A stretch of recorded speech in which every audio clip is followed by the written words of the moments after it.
Another portrait. Again, I want to look for the cleanest shape that I can that represents the entire face and hair structure. And in this one, I feel like it's a kind of a shovel shape.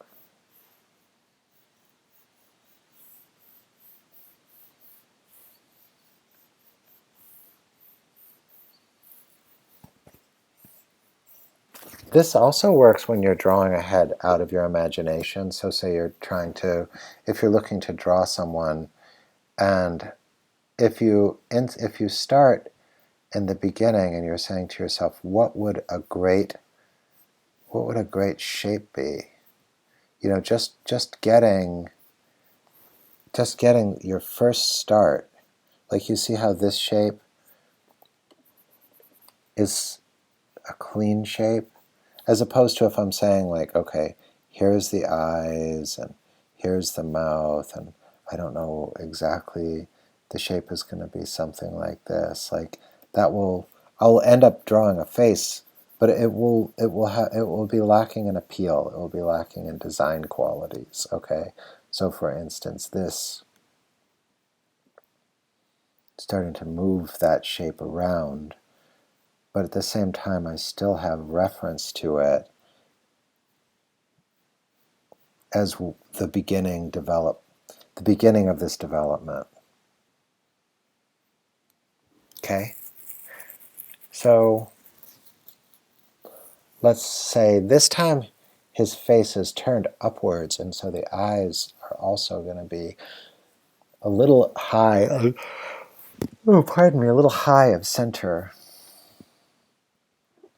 And let's go after that butterfly shape that goes like this.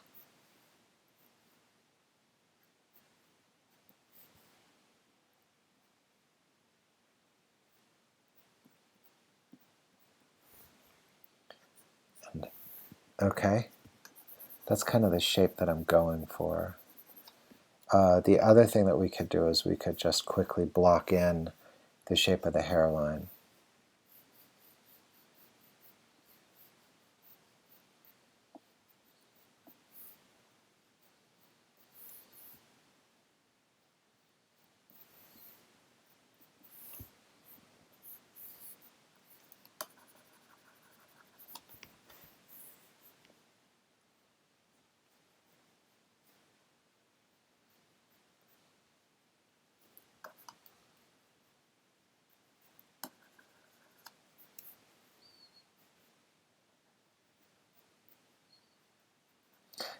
When you move into the center of the face to, like, the nose, the butterfly wings have to leave us enough space for the bridge of the nose.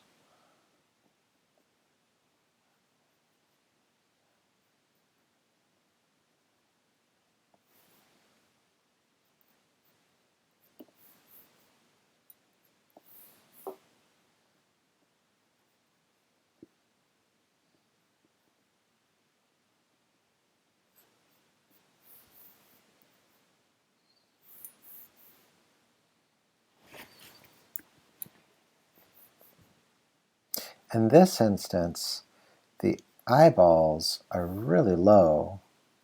I'm just going to kind of sketch them in.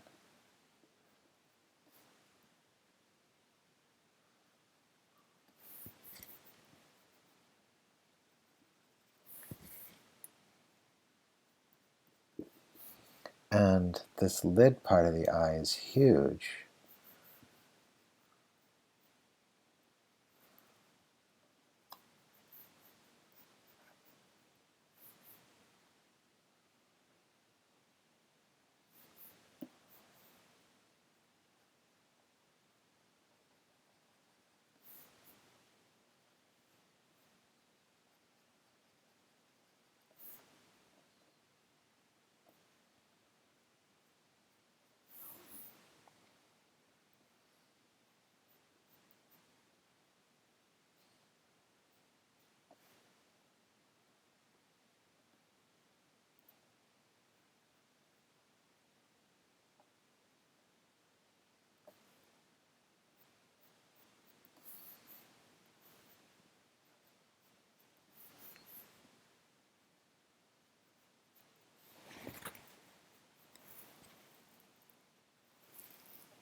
And this is actually the top of the butterfly shape, which is going to really require that I raise the hairline. And then this hairline has become almost useless.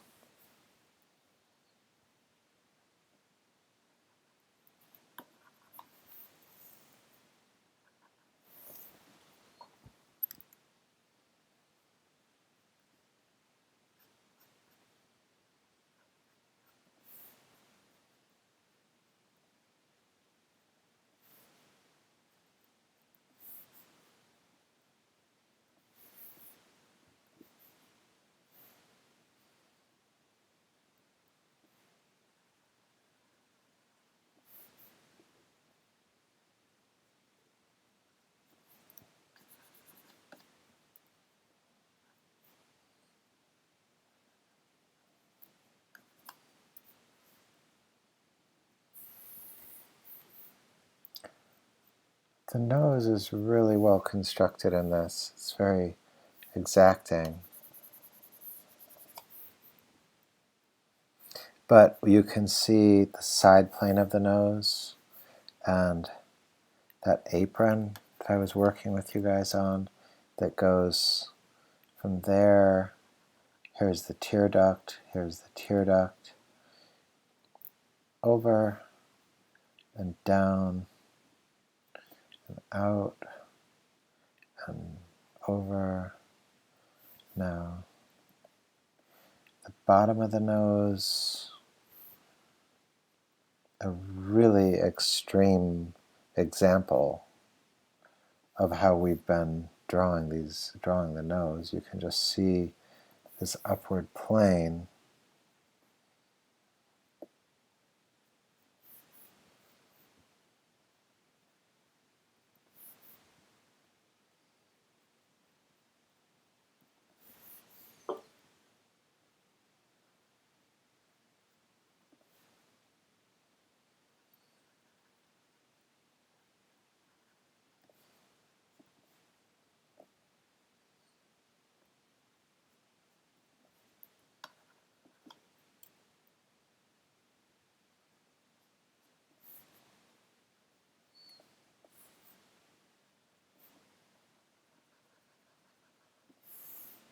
Here's where the top of the butterfly shape is. Notice that little tone that he has that goes from top to bottom, and there's all of these ridges on the head that go like this.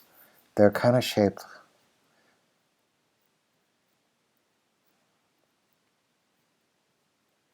like that, and sometimes they end like this.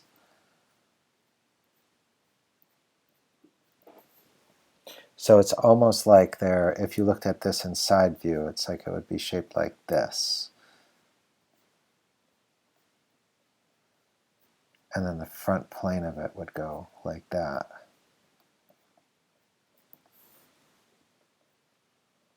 Little ridges like that. And that's kind of what I imagine here.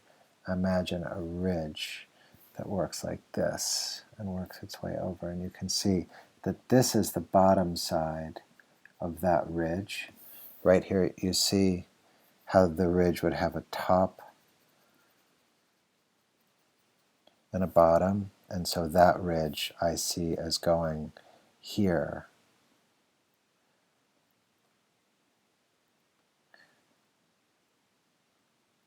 Where there's a bottom side and a top side. Right there. Another over there. And here's the bottom. And there's the top. And right at the middle is generally where the eyebrow is. But this is a plane that's in the light.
big bottom plane, because we're looking up into this face.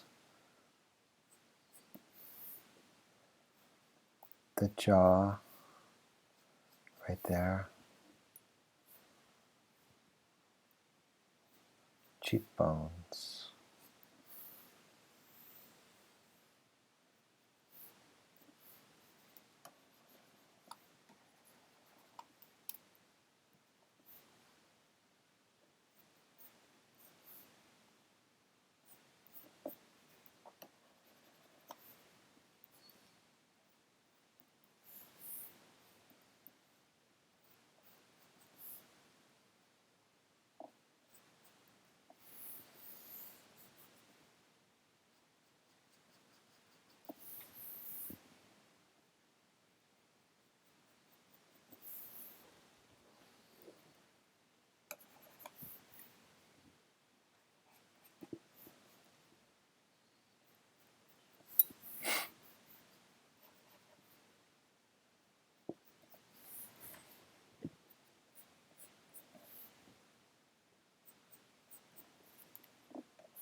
cast shadow.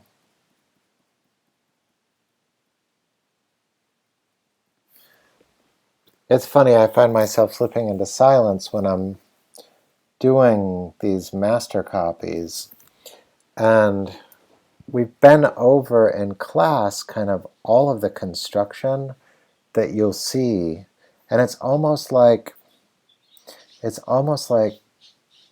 by just looking at these and drawing them, you're rehearsing a lot of the moves that we've been practicing, and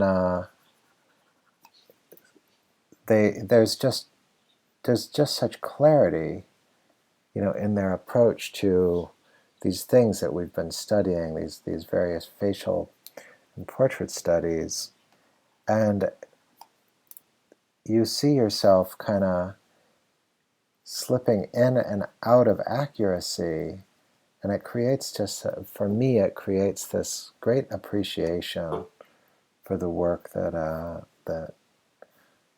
I'm working from. See the side plane of the nose there? I'm kind of going to over delineate it.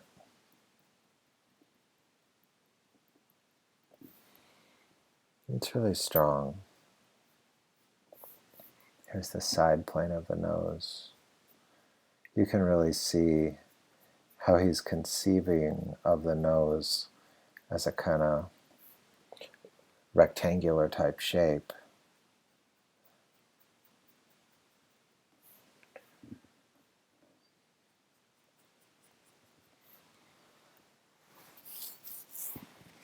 Well, I think I'll call it there.